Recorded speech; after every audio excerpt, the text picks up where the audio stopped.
Good morning, world, and welcome to the Patriot Party Show. I'm Matt, your host, and I'm so happy to be here starting off the weekend with all y'all guys and gals at the Patriot Party, where truth meets every corner of the news. We bring you unbiased news that spans general news, political news, world news, financial news, tech news, and more. We cover celebrity news, gossip, sports, new movies and TV shows, the reviews, making sure you stay up to date with all the latest entertainment. Join our America First movement, where we put America and the Constitution first and provide unique insights and immersive content all in one place. We have a new Patriot Party store where you can purchase our custom graphic designed merchandise. Please check us out and support our cause. Also, follow us on our social media platforms to stay engaged. You can find links by clicking on the description of this podcast, and don't hesitate to share your thoughts and topic suggestions. Thank you for supporting the Patriot Party as we unravel mainstream media BS and offer you a fresh perspective that's not affiliated with any political parties. We have no agendas. Thank you so much for your support. Without y'all, we wouldn't be here. Let's get to the show. So there's not quite as much news today as there usually is, because the news was taken up with a couple of main stories, and we'll go through that here in the show. But I mean, there is a good bit, so we're going to get started. In U.S. attorneys' offices in Los Angeles, Nevada, New Jersey, New Mexico, and upstate New York, the administration has effectively sidestepped or overridden both the Senate confirmation and judicial appointment process for selecting U.S. attorneys. When Trump's nominees can't get confirmed by the Senate as required by federal law, the administration installs them on a temporary basis as interim U.S. attorneys who are legally allowed to serve for 120 days. And when district court judges have rejected choices by exercising a 160-year-old power, allowing them to appoint someone to the office after an interim U.S. attorney's term ends, the administration has, in a few cases, taken extraordinary steps, voiding the judge's decision and reinstalling Trump's desired prosecutors as an acting U.S. attorney who can serve for an additional 210 days beyond the initial 120-day interim period. In two instances, the Trump administration preempted the judges' votes appointing the interim U.S. attorneys as acting U.S. attorneys before the judges could have their say. And in at least one district, the administration's attempt to sidestep the Senate and district judges is being challenged. Though the law doesn't explicitly forbid the Trump administration's approach of appointing giving them an interim 120 days and then an additional 210. It is unprecedented, but, my whole thing is, when every president gets in, they put in the people they want in there, as long, and you all know that I'm a stickler for this, as long as it does not violate U.S. law or the Constitution, I don't have an issue with it. There's no issue here. That's the only thing that keeps me, I would say, as unbiased as possible, is letting the Constitution be my moral compass on what is right and what is wrong. So if it doesn't explicitly forbid what Trump is doing, push it. I have no issue. You can push it, because there's plenty of previous presidents that have pushed to get their agendas, to get the people that needed to push the agendas out there that they had. A lot of presidents, unfortunately, a lot of politicians in general, unfortunately, we hear these campaign promises, and, once they get in office, we really don't hear them anymore. They were just hot topics, buzzwords, whatever, to get elected. So politicians are famous for that, and that is one thing that I will say with Trump. No matter how misguided some of his ideas are, he does, when he gets it, it's like a bulldog with a bone. You know, he's going to go and try to do what he said he's going to do, right, wrong, in between. You know, so I can't fault him for that. And as long as he's not stepping across the line, which I believe he should be leading by example, and I will present y'all with a question later in the show, some food for thought, see what you all think about it. But, you know, I have no issue as long as he's not breaking anything. Now, people are moving to new homes and new cities at around the lowest rate on record. Companies have fewer roles for entry-level workers trying to launch their lives. Workers who do have jobs are hanging on to them, and economists worry the phenomenon is putting some of the country's trademark dynamism at risk. Joshua Leon, who recently graduated from the University of Pennsylvania with an engineering degree, applied for over 200 jobs since April, piling up credit card debt and living in his girlfriend's family's home. In many cases, he didn't even get a reply. He says it's been a nightmare. But when the Fort Worth, Texas resident finally got a job offer, he turned it down. The job would have required a move to Massachusetts, and the company didn't even offer any relocation assistance, and had a 5-figure salary for up north. You know, living expenses up there are more. Moving to Massachusetts with almost no money is very difficult, Leon said. Eventually, he landed a job as a magnet technology engineer in Fort Worth, keeping him close to home. So, you know, the job market, at least I feel like we're being told it's getting better. Everything that we are being told right now, I am calling suspect. Everything. And as we get into the episode today, you know, I'm going to get more into this, but everything we're being told, you know, because it's so, and we went over this last week, you know, we have these media and social media echo chambers that are, all of them are working one way or the other. You know, I had called it before and said, well, the left seems to be reporting more, like more center line correct than the right stream media. Well, that's kind of gone off the rails a little bit, because all I see on social media and all I see coming out are very skewered stories now. For a minute, they were really reporting good, and then now they've kind of gone off the rails, and they're back again with, you can read in between the lines. You can see the agenda. So both sides have this agenda, and right now I'm just finding it very hard to get this accurate news out there. It's not even hard. It's hard to find, because it just takes an extensive amount of digging. So, you know, I don't think it's as good out there as what we're being told. I don't think it's as bad out there as what we're being told on either side of the other. So I just, you know, I guess it's really trying to look at it from an even keel, in the middle, unbiased perspective. I would say that from what I've found, it's, you know, this is one instance, but I would say that, you know, incurring a lot of college debt, unless you are getting into a profession, engineering, doctor, you know, nurse practitioner, something that requires that training, incurring a bunch of college debt just for a standardized degree on business or psychology or something that's, you know, that there's so many of, I almost don't even think it's worth it anymore. It's shocking, you know, because I thought engineers were in demand, that this guy with an engineering degree.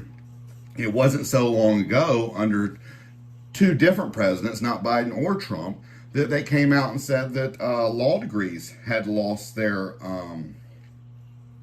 had lost their value, because so many were getting it that people were literally coming out of college. We had a real estate attorney friend back in North Carolina, and she said she was getting some of the top class graduates in the top 5 of Ivy League colleges literally wanting to do work study programs when they're coming out of college because they couldn't get a job. So this is not a new issue. It's just got a light shined on it right now because you got one that's saying they're doing great and then one that's saying they're not.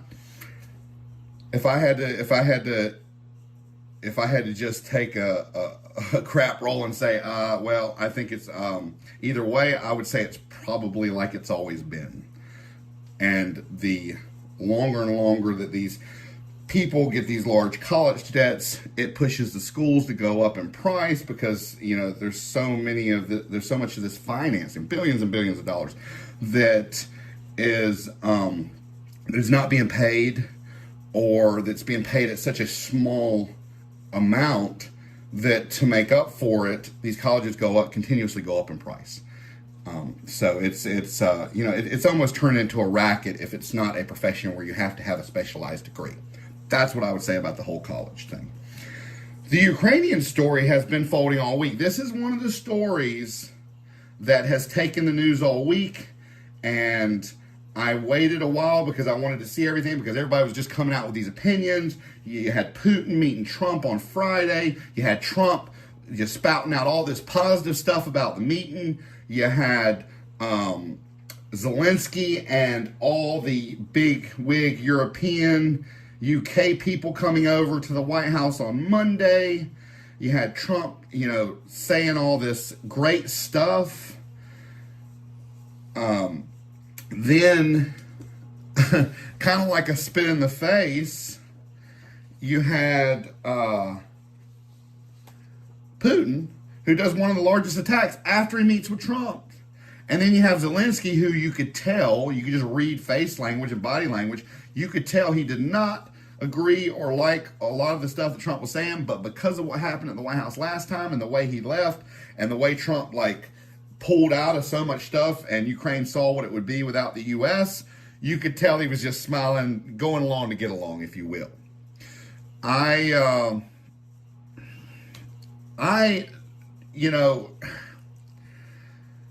really don't know. I think at this point, Ukraine is kind of being forced into peace, but I really don't know if Russia wants peace. They've completely changed their economy and how their economy works, so they don't depend on the U.S. dollar as much anymore. Now, Trump had warned about trade partner tariffs to hurt Russia, but that also hurts the U.S. people, especially with trade partners like the UAE who buy a surplus from the U.S., meaning they buy more than they sell to us. And you're going to tariff them, which is going to hurt U.S. companies, not just U.S. citizens paying, and companies paying in these import taxes, basically. And then Russia comes out after Trump's done all this bragging, and you know how he is. I mean, that's what he does. He pumps things up even if they're not there. And that's one of the problems I have because it's so hard to get the truth. Well, Russian Foreign Minister Sergei Lavrov played down the likelihood of a summit between leaders of Russia and Ukraine occurring anytime soon after this meeting where he said, pretty much everything was in line, that he believed Putin wanted peace. The White House had announced that Russian President Vladimir Putin had agreed to an imminent summit, but Lavrov said the Kremlin merely accepted to raise the level of its representation at talks with Ukraine. I mean, this is literally Russia attacking after the meeting, saying "put in your face," and then basically saying we didn't agree to anything like that. Lavrov's insistence that Russia must have a say in how any security guarantees for Ukraine would be enacted contradicted the Trump administration assertion that Putin agreed to European and U.S. security guarantees at the Alaska summit on Friday. So everything contradicts what we were told. This is the fake news, or maybe it's not fake news. Maybe he was led to believe this. And from prior actions that I have seen, I don't think so. I'm from seeing Putin speak and from seeing prior actions where the administration will push things and ramp them up, and then coming back and showing that, hey, a lot of the stuff they said wasn't true. It was just, to make it look good. I would probably say that that's what happened here. The Trump, he pitched it different than what had actually happened. And maybe, I know before when he's met with Putin, there wasn't a lot of people sitting around. So, and I know Putin's a pretty private guy. He doesn't want a lot of people sitting in. So, a lot of times when you're in the mix, it's easy to fall into a subjective instead of an objective mind state. But being an entrepreneur, you would think that he would be able to come out of the meeting and know exactly what was going on. So I find it hard to believe that he doesn't know how to come out of the meeting with what actually went on, and then they correct him. So they're either playing him and making him look bad, or we're getting played, and none of this ever happened. And it's so hard to tell with situations like this, because they can be so subjective instead of objective. And that's where we strive with this objectivity. The American people deserve an objective truth. We get so much subjective stuff that we deserve an objective truth. So there's really no way to know whether Russia's playing him or he's, just exaggerating what actually happened. I don't know. I don't foresee peace in the near future. I feel like we're just getting kind of strung along. A federal appeals court on Wednesday cleared the way for President Donald Trump's administration to end temporary deportation protections and cancel work permits for more than 60,000 immigrants from Central America and Nepal. The ruling by the U.S. Court of Appeals for the Ninth Circuit allows the government to end temporary protected status for immigrants from Nicaragua, Honduras, and Nepal while a court challenge to the policy plays out. The three judges who signed the order did not provide legal reasoning.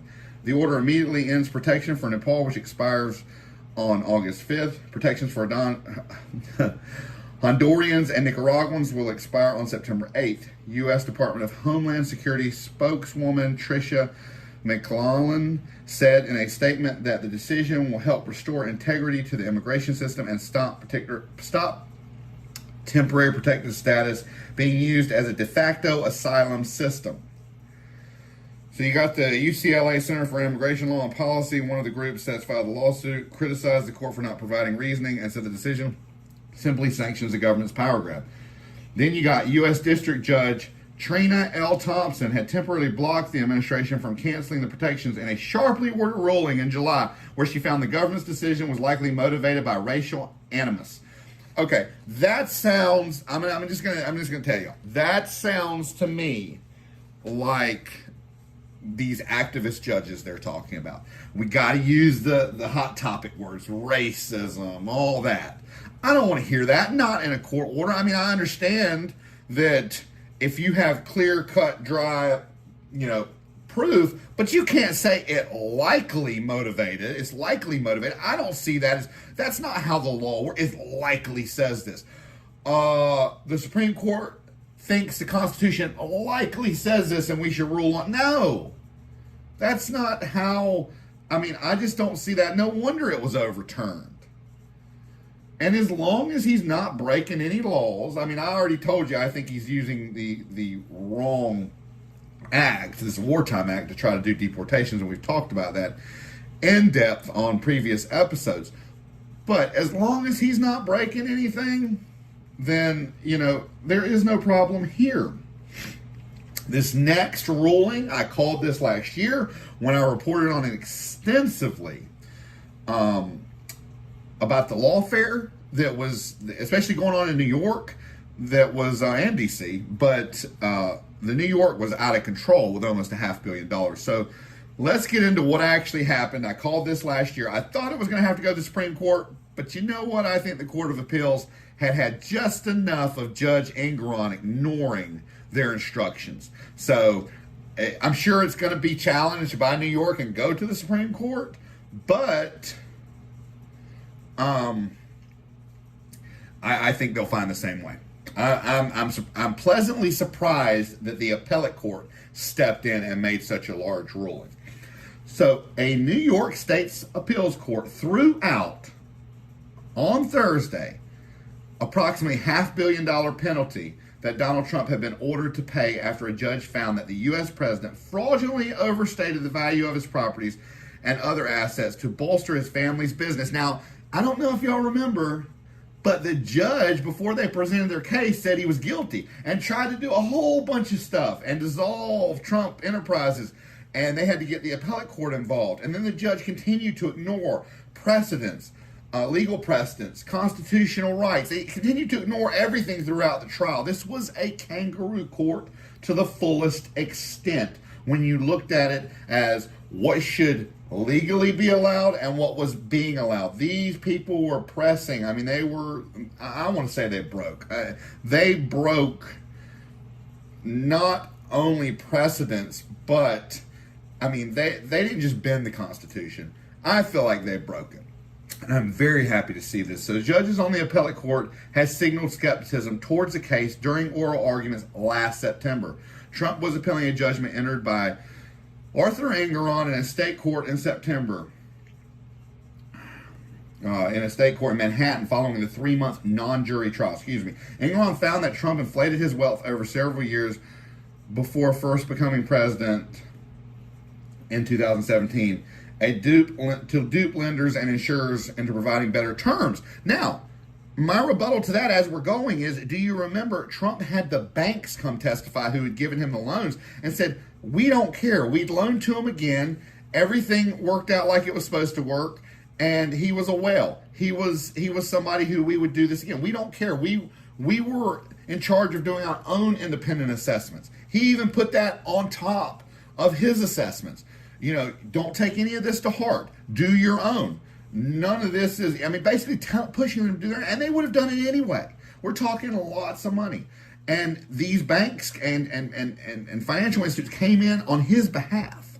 But you still wanted to tell them that they had been done wrong, even though they're telling you they haven't. And that's their job. And it wasn't even supposed to be heard in front of this district court. It was the commercial division. So the whole thing was ridiculous.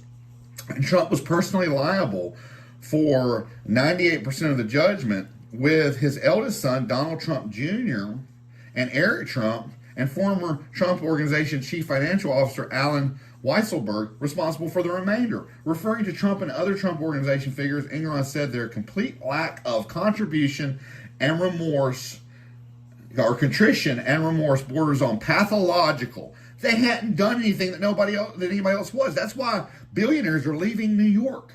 They're leaving. That's why, I mean, in my mind, that's why they're giving them an option and opening up a Wall Street to contend with New York Wall Street in Texas. A lot of people are moving.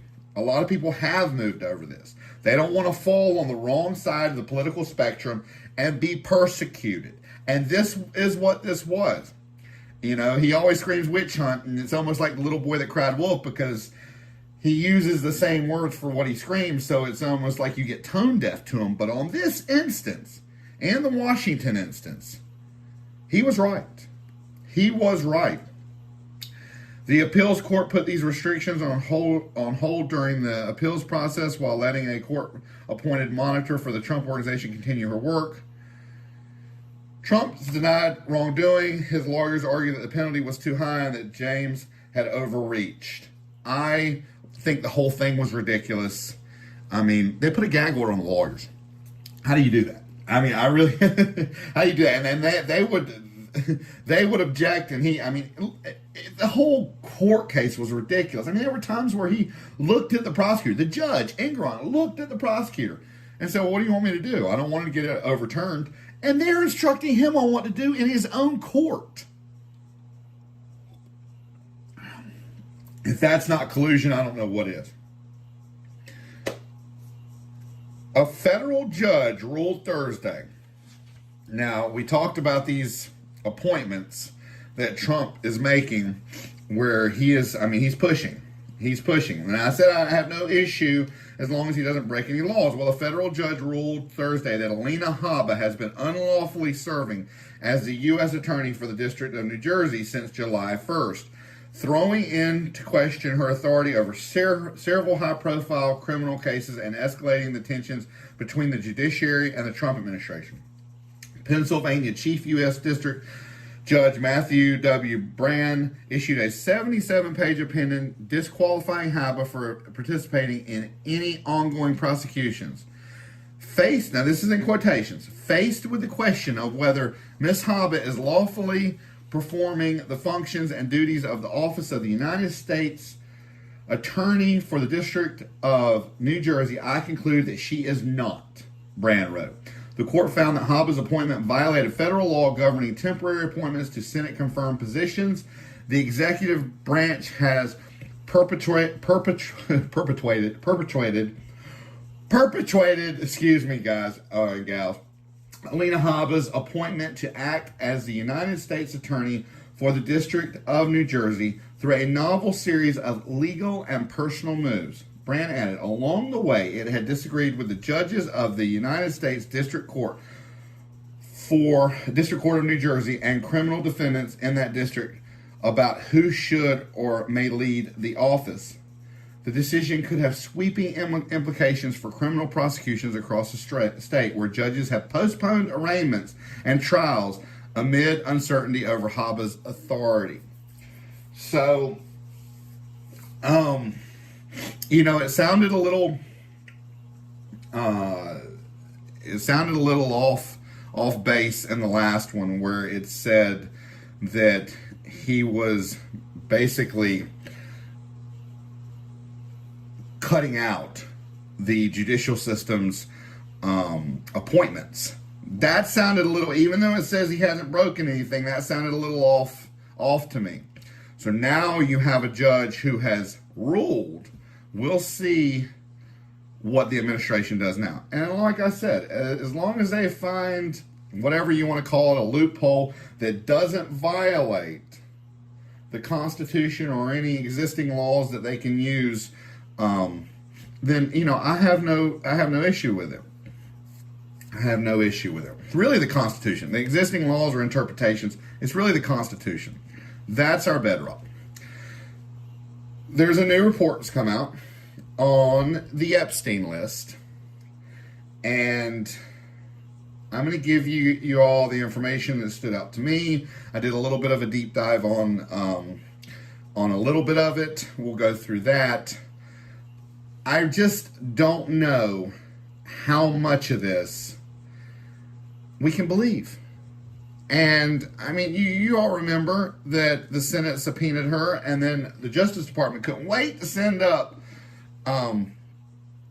the deputy, I don't know if he's second in command, but the guy that did the interview. So this is what happened. I thought it looked corrupt from the outset, or the onset of this whole thing, the way they handled Maxwell. But this is what she said, and I don't know if we can put any if there's any merit to it. I don't know.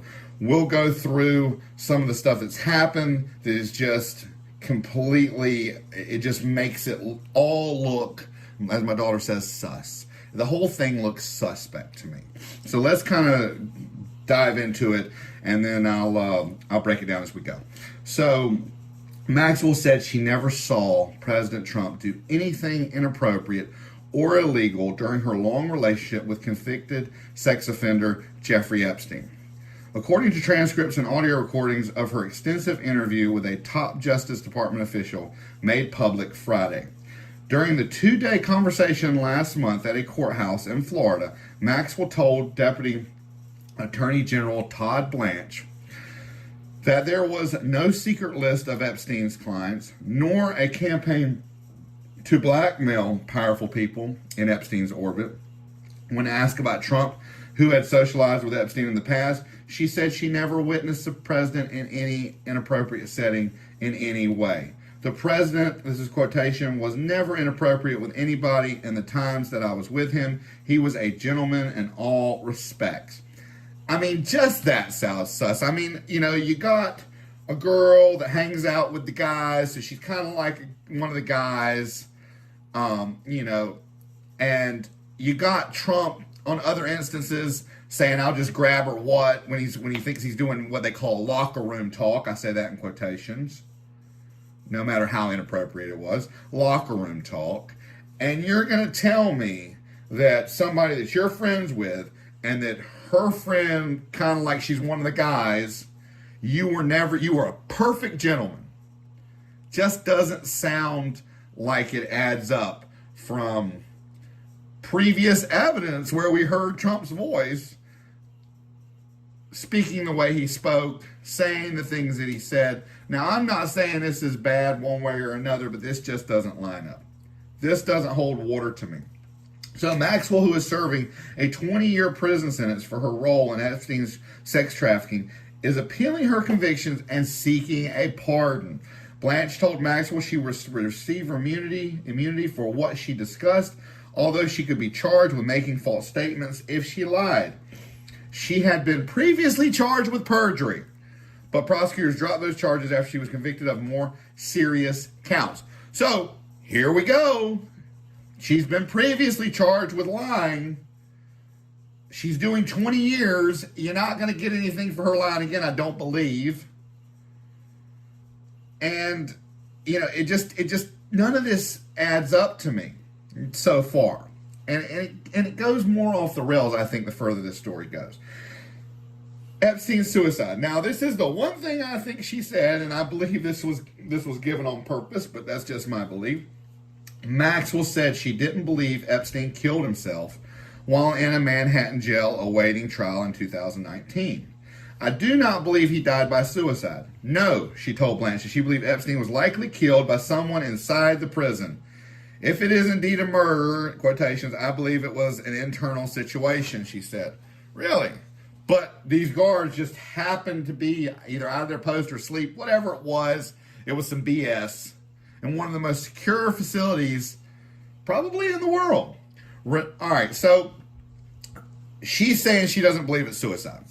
Now let's go back to the renowned forensic pathologist, Dr. Michael Baden, who was hired by the Epstein family to observe the autopsy, publicly stated that the evidence, including unusual neck fractures, was more consistent with homicidal strangulation than suicide by hanging. He's got 50 years of experience, and he's performed or overseen thousands of autopsies, including high-profile cases.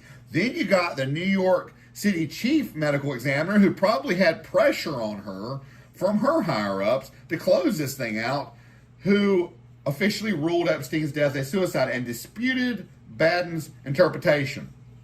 I don't think... I'm going with the guy that's got all the experience.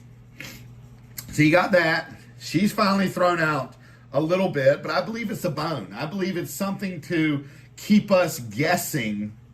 It's controlled information is what I believe. What we're being given right now is controlled information. They're controlling the narrative. How can it be objective when they're providing the materials? Nobody else heard this. Nobody else has talked to her. We don't know what happened off the record. Now, to further muddy the waters, a week after her interview with Blanche, Maxwell was transferred to a minimum security prison camp in Bryan, Texas. Let's break that down for a minute.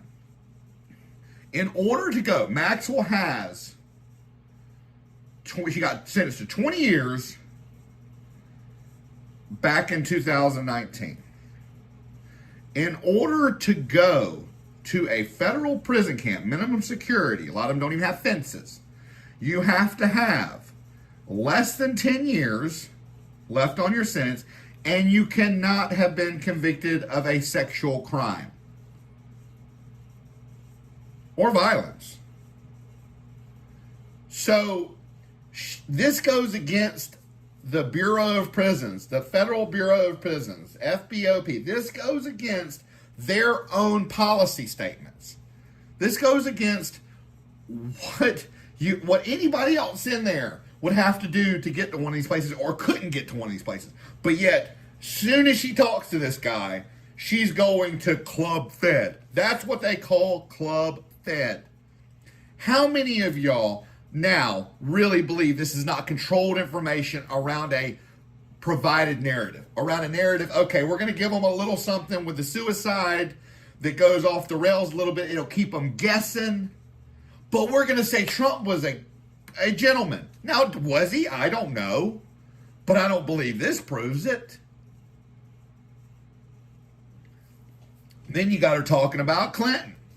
So let's get into this. During the interview, Maxwell seemed cooperative and eager to answer Blanche's questions about Epstein and the powerful people he associated with, even if she said she didn't fully recall details from events that took place years ago. Maxwell said she knew Epstein enjoyed getting massages from many women and introduced some women to him, describing his lifestyle as Sex in the City, but she denied knowing that any of them were underage or that she was aware at the time of his criminal activities. The notion that Epstein was running a sex trafficking scheme for his powerful friends is a narrative that was creative and then built upon.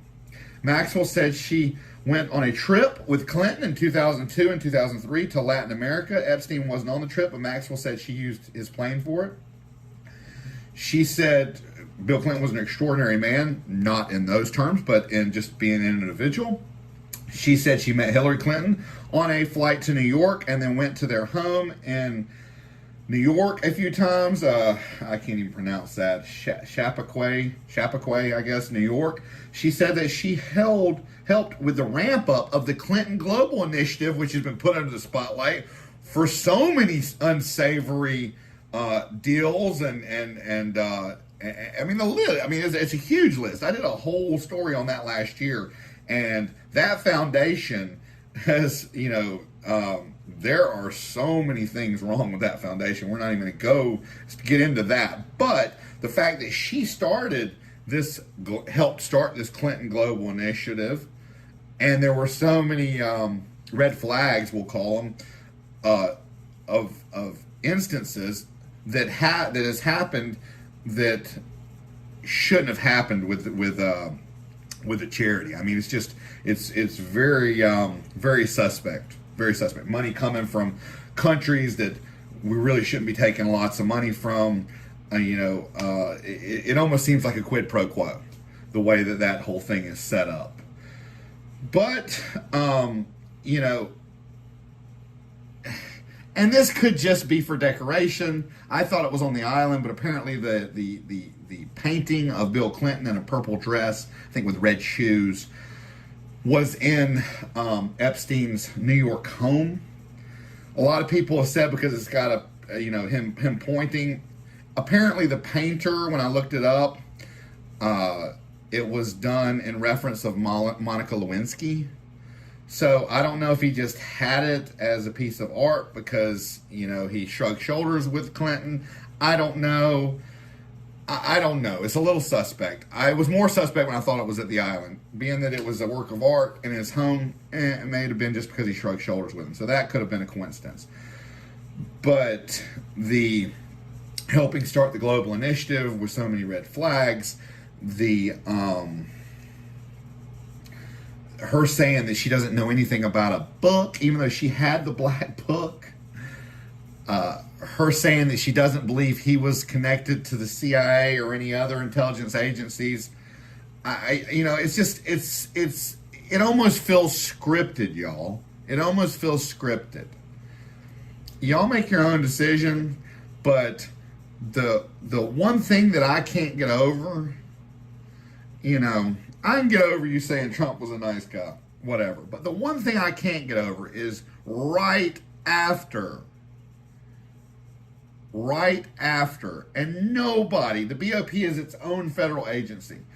There's nobody in the judicial system who can tell them what to do unless it's on a court order. They operate almost, in a bubble. And the fact that they went against policy and put her at a minimum security is a huge red flag to me. They don't do that. The sprawling immigrant detention camp known as Alligator Alcatraz must be wound down and dismantled, a federal judge said, dealing a setback to Florida's push to help President Donald Trump's campaign to deport millions. U.S. District Court Judge Kathleen Williams in Miami on Thursday barred immigration authorities from bringing more detainees to the makeshift facility in the Florida Everglades, finding that it was built without a proper environmental review.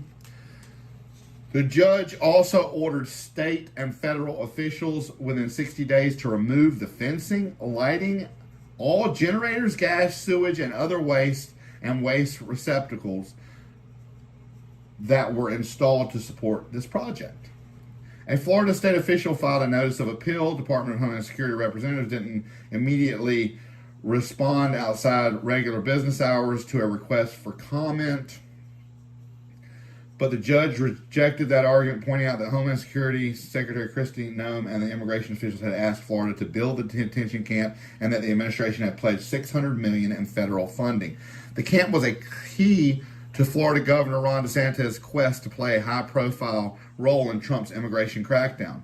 The facility gained national prominence the day it opened in early July when Trump made a last-minute visit. Top administration immigration officials described the camp as a template for how Republican-led states can help the president deliver on promises to deport millions of Americans. At least 2 red states, Nebraska and Indiana, have announced plans to build similar camps, and DeSantis recently promised to build a second detention facility to house 1,300 immigrant detainees, which he's dubbed Deportation Depot. The Everglades camp quickly became a lightning rod for opposition. Trump's heavy-handed immigration crackdown, it drew protesters, always going to have protesters, who decried conditions inside like flooding, mosquito infestation, and lack of access to lawyers for detainees who were being bussed in. Miami's Catholic Archbishop Thomas Winsky made the camp a symbol of his opposition to Trump's immigration policy, successfully pressing Florida to allow detainees access to clergy. In late July, he led 25 fellow members of the Knights of Columbus by motorcycle to the camp's entrance to lead a rosary prayer for the detainees. You know, we've seen, I think it's Tom Homan, we've seen, you know, what he said about basically what the Catholic Church was saying about our immigration policies. Personally, I don't believe, we don't tell them what they should do, and I don't believe they have any place in national security. I don't. If a judge found this was not done properly, you know, that's, hey, I don't know. I don't know what's going to happen to this. Are they going to do the what the judge said, that proper environmental review? Can they do that post instead of pre? I don't know. We'll just have to wait and see how this plays out. You know, I'm sure that the judge will be considered one of the activist judges, and I said that in quotation marks. Not all these judges are activists. This judge will just have to wait and see what the administration does with this, what Florida does with this. So FBI agents raid former National Security Advisor John Bolton's home. Bolton was one of several national security advisors for Trump, his first term, but was eventually fired and became a critic of the current president. Early Friday morning, FBI raided his house.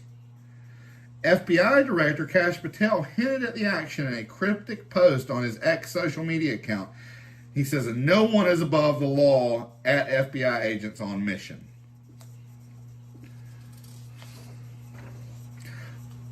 Officials said the search of Bolton's home involved a national security case that began under the Biden administration, but wasn't aggressively pursued until Patel took over this year.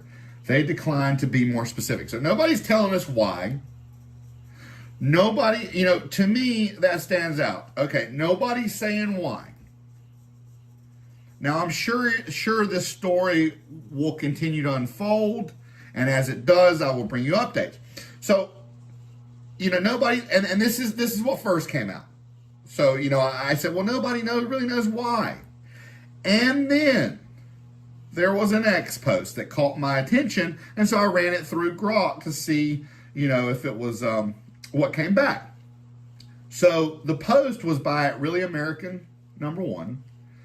He highlights a concerning trend of political retribution under Trump's second term, as evidenced by the FBI raid on John Bolton's home ordered by Kash Patel, Trump's appointed FBI director. This raid occurring just days after Bolton's interview where he described Trump's presidency as one of retribution. This is what I've had a large problem with, a huge problem. I've had a huge problem with this. We've talked about this. We've talked about how he made the promise to everyone on Fox that his retribution would be success, and that it almost feels like he's bitter and he's going after these people. And where does it stop? So the context of this event is further illuminated by recent actions of the Trump administration, including the revocation of security clearance for over 50 individuals. I believe those were the ones that signed a report. They shouldn't have had their security clearance. The cancellation of Bolton's protection despite known threats and investigations into other perceived enemies like Adam Schiff and James Comey. These actions suggest a deliberate strategy to intimidate and silence critics, aligning with Trump's campaign promise of revenge and retribution. I don't remember a campaign promise of revenge and retribution, unless that was in the early days. I just remember his interview on Fox. The raid on Bolton's home, despite a previous investigation being closed under the Biden administration, indicates a potential abuse of power by the Trump administration. This is supported by the timing and public statements from figures like Attorney General Pam Bondi and Patel himself, who have framed such actions as a broader justice narrative, raising questions about the integrity of the legal system and the rule of law in the U.S. Well, I believe that this whole thing about the rule of law, other than the Constitution and precedents that's ruled off the Constitution, I mean, and we know the criminal justice system is broken. We've known that for a long time. Before Trump, before Biden, we knew it was broken. So to sit here and listen to how the federal system, now the states aren't as bad as the federal, because the states have the federal overlooking them to follow the Constitution. Nobody overlooks the federal. Nobody. They pretty much have carte blanche to whatever they want to do. It's absolutely ludicrous what they can do. And the way they twist it and have their own narrative, it's almost like, okay, well, we would have to have Supreme Court interpretation of the whole case before we can understand, is this really constitutional? Is it not constitutional? So they're just as bad. The justice system, the way it is as of now, is just as bad as everything else. So we've got the justice system saying one thing. Now, I'm not saying individual judges, and I'm not saying appellates, and I'm not saying Supreme. I'm saying as a whole. As a whole, we have the justice system where the federal system has some crazy conviction rate, like 97, 98%, which as far as like room for error and putting that in there should be no way they should get that many convictions. But they do.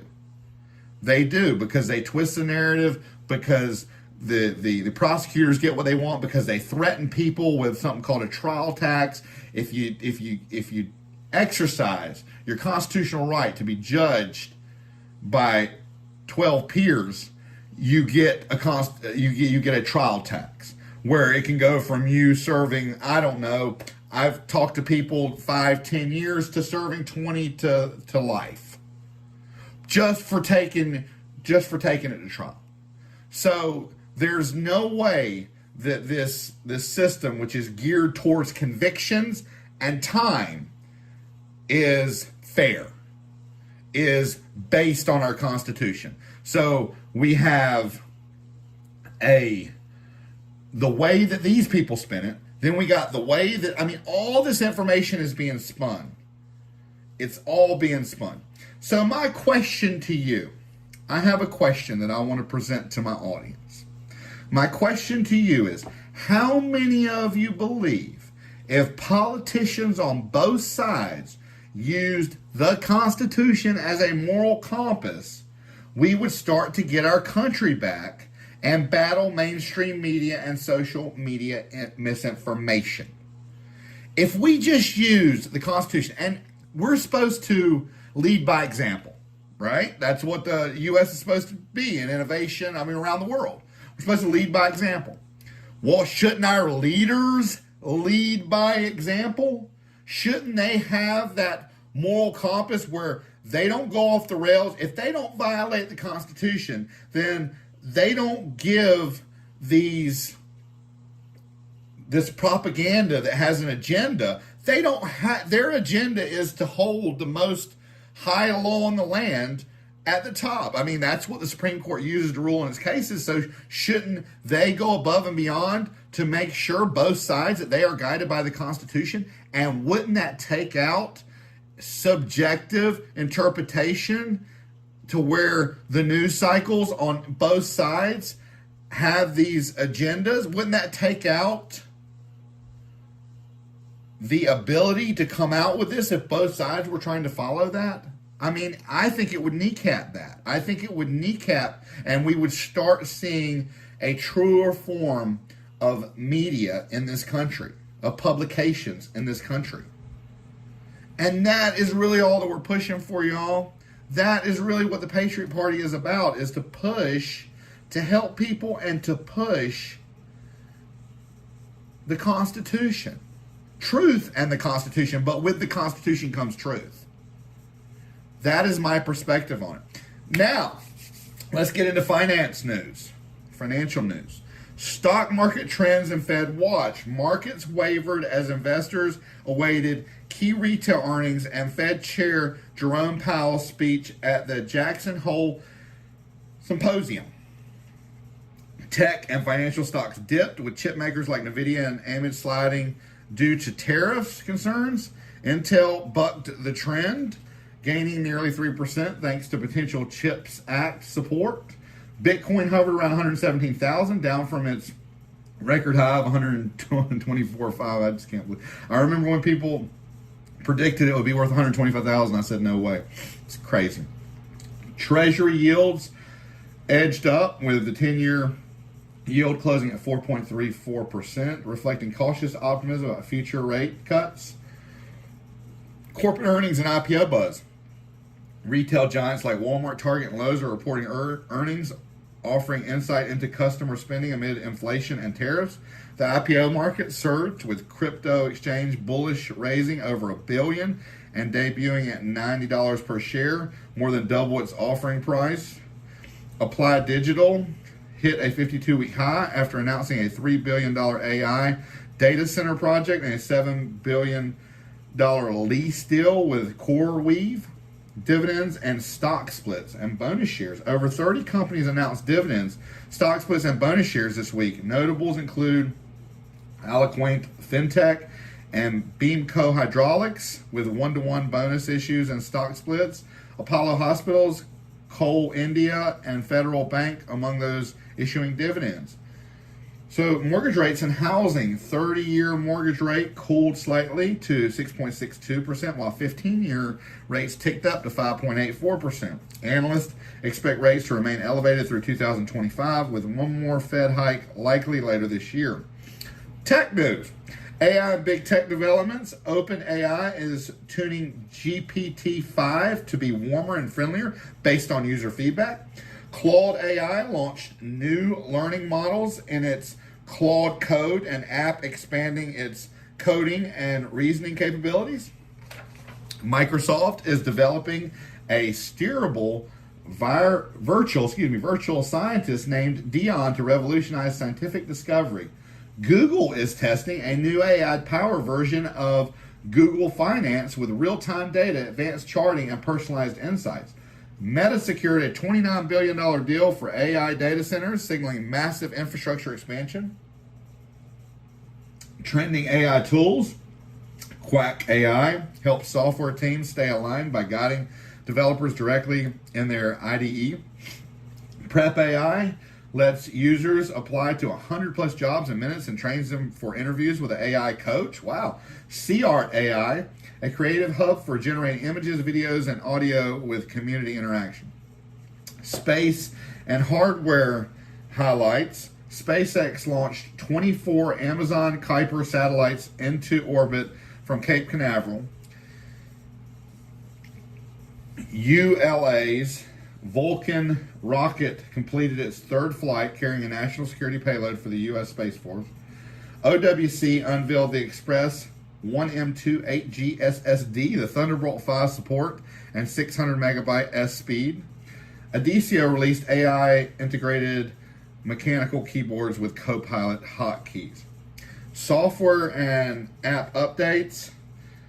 Safari Technology previewed V226, dropped with major updates to CSS, Canvas, JavaScript, and more. Moises, Apple's 2024 iPad App of the Year, launched AI Studio, a browser-based audio editor with generative features. Discord added handoff support for seamless cross-platform use on Apple devices. Security and infrastructure. North Carolina DMV is overhauling its legacy systems after a scathing audit exposed inefficiencies and long wait times. Athena Security launched a hospital-grade visitor management system for iPads with offline capabilities for disaster resilience. Celebrity news and gossip, y'all. Red carpet and set sightings. Margot Robbie made her first public appearance since giving birth, dazzling in a black corset dress at the photo call for a big, bold, beautiful journey with co-star Colin Farrell. Heidi Klum turned heads on the set of The Devil Wears Prada 2 in New York, rocking a bold, fashion-forward look. Austin Butler and Zoe Kravitz were spotted looking effortlessly chic at the London photo call for their new film, Caught Stealing. Naomi Osaka premiered her Tubi documentary, The Second Set in New York, drawing praise for her powerful storytelling. Behind the scenes and fan events, Jenna Ortega and Emma Myers lit up Sydney during the Wednesday Season 2 fan event on Cockatoo. That's a show me and my daughter watch Wednesday. It's like the Addams Family, but the daughter's grown up. It's not a bad show to watch with your kids. Pedro Pascal and Caitlin Dever shared laughs at HBO Max's Emmy nominee celebration in LA, teasing the last of Us Season 3. Viola Davis and Sally Field were honored at the Television Academy Hall of Fame's ceremony celebrating their legacy or legendary careers. Drama and buzz. Sydney Sweeney went skydiving in a sultry bodycon jumpsuit, stirring both admiration and controversy online. Janelle Evans, former Teen Mom 2 star, revealed she's earned $1.5 million from OnlyFans over 4 years, shocking fans and friends alike. Eric Menendez's daughter, Callie, called out celebrities for staying silent after her father was denied parole. She praised actor Cooper Cock for being the only one supporting the family. Birthday shout-outs. Amy Adams turned 51, and Leanna Liberto celebrated her 30th birthday on August 20th. Kyra Sedgwick and Kevin Dillon both hit the big 6-0 on August 19th. Let's get some sports. We got MLB drama and milestones. Cincinnati Reds snapped the Milwaukee Brewers' 14-game win streak with a walk-off single by Austin Hayes in extra innings. Minnesota Twins avoided a sweep by crushing the Tigers 8-1, highlighted by Brooks Lee's first career grand slam. Dodgers versus Padres is heating up the NL West race. Just one game separates the two teams heading into the weekend. NASCAR and motorsports. Tyler Reddick is on the verge of clinching a playoff spot as the NASCAR Cup Series wraps up its regular season in Daytona. MotoGP heads to Austria, while Formula One gears up for the Dutch Grand Prix in Zandvoort. IndyCar races at Milwaukee Mile and Music City Grand Prix later this month. Tennis Spotlight, the U.S. Open qualifiers kicked off in New York with early upsets and 5-set thrillers already stirring excitement. Cincinnati Open wrapped up with singles finals in both ATP and WTA circuits, setting the stage for Flushing Meadows. Rugby and football. Women's Rugby World Cup preparations intensify in England with teams finalizing rosters and strategies in the English Premier League. And, oh, y'all, this is one that I'm going to butcher, I know. Bundesliga kicked off their 2025-2026 seasons, reigniting global football fever. Youth and high school highlights. High school sports across the U.S. are back in full swing. Brevard County, Florida, and Cincinnati, Ohio reported strong volleyball and soccer performances. Rising stars are making waves in the FIBA U16 Eurobasket and Volleyball U21 World Championships. Global events to watch. FIFA Club World Cup continues with intense matchups and rising stars stealing the spotlight. And La Volta Cycling Tour kicked off in Spain, promising grueling climbs and thrilling sprints. Now we get to the new movies. So, big screen premieres released in theaters over the week. Honey Don't. Margaret Qualley stars as a quirky private investigator in Ethan Coen's noir mystery, with a cast including Chris Evans, Aubrey Plaza, and Charlie Day. It's a genre blend riding through a small town secrets. Niza 2, the sequel to the Chinese animated epic shattered box office records, becoming the highest gross animated film ever. It's a mystical tale of rebirth, destiny, and cosmic battles. Eden, Ron Howard's drama about settlers in the Galapagos, stars Jude Law, Anna D. Armas, and Vanessa Kirby. Paradise turns perilous as tensions rise. Dead Man's Hand, a gritty Western thriller starring Jack Kilmer and Stephen Dorff, now available on Paramount Plus B.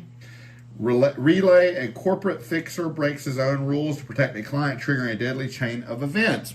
Now we got streaming movies.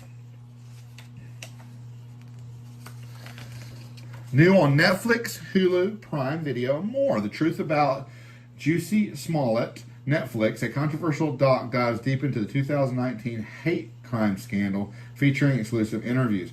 Hostage, it's on Netflix. Saran Jones stars as a British Prime Minister whose husband is kidnapped in this tense political thriller. Peacemaker, Season 2, HBO Max. John Cena returns in a multiverse twist that's equal parts hilarious and emotional. Eeny Meeny on Hulu. Samara Weaving plays a retired getaway driver pulled back in for one last job. And The Map That Leads to You, Prime Video. KJ Apa and Madeline Klein star in a swoony romance across Europe. We got a little bonus, a long story short. It's on Netflix. The creator of BoJack Horseman, this animated comedy, explores a family's journey through time. Alien Earth, I watched the first couple on that. That's on Hulu. It's a prequel to Alien. It's finally here. Blending sci-fi horror with political intrigue. I didn't see a lot of political intrigue, but I only watched the first two. Like I said, it's on Hulu. It's a little slow, but it wasn't too bad. Mission Impossible: The Final Reckoning. Tom Cruise's Ethan Hunt returns for one last globetrotting mission. New TV shows. Premieres and new seasons. Peacemaker, Season 2. Just went over that. Long Story Short. Went over that. Hostage, Netflix.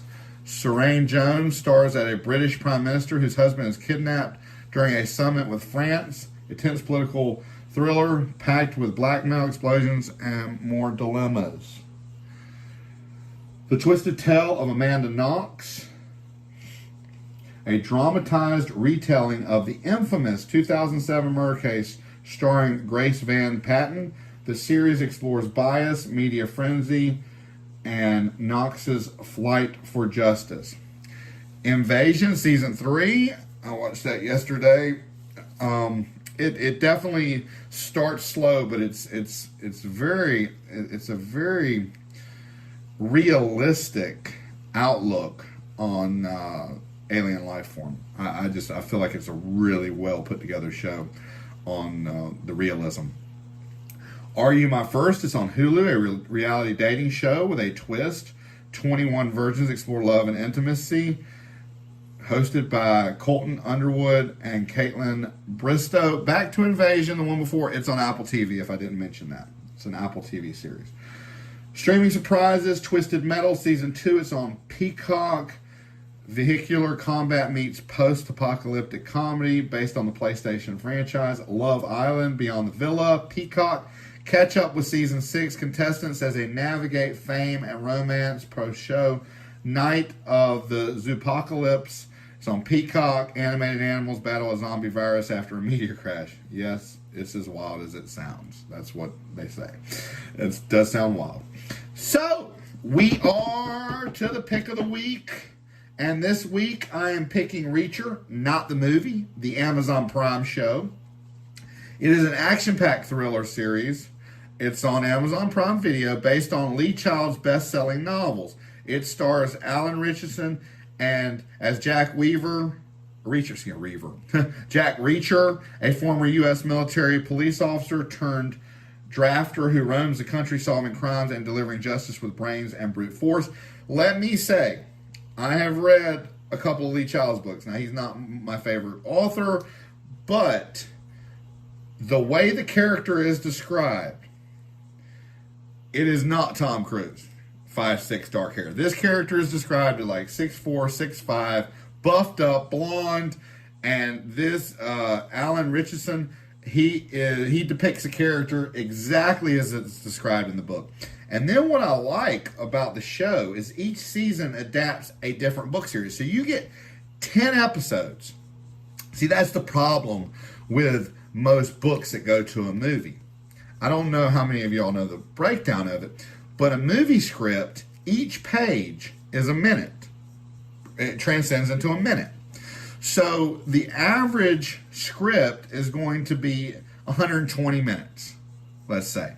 So that's 120 pages. So they're taking a 300, 400, 500, 600 page book and they're putting it in, compressing it into 120 pages, maybe less. So you don't get there are very few movies that are better than the book because you miss a lot. But in this show, if you think about it, you're getting, by 10 episodes, you're getting the whole book within the series. So this is one of the only series where I have watched it and I like the series better than I like the books. Watch it if you get a chance. It's great. It's one of those binge watching shows. So y'all watch it. Enjoy yourselves. To all y'all out there, stay safe. And don't forget, catch our Saturday morning shows at 10 a.m. Central Standard Time, where truth meets every corner of the news.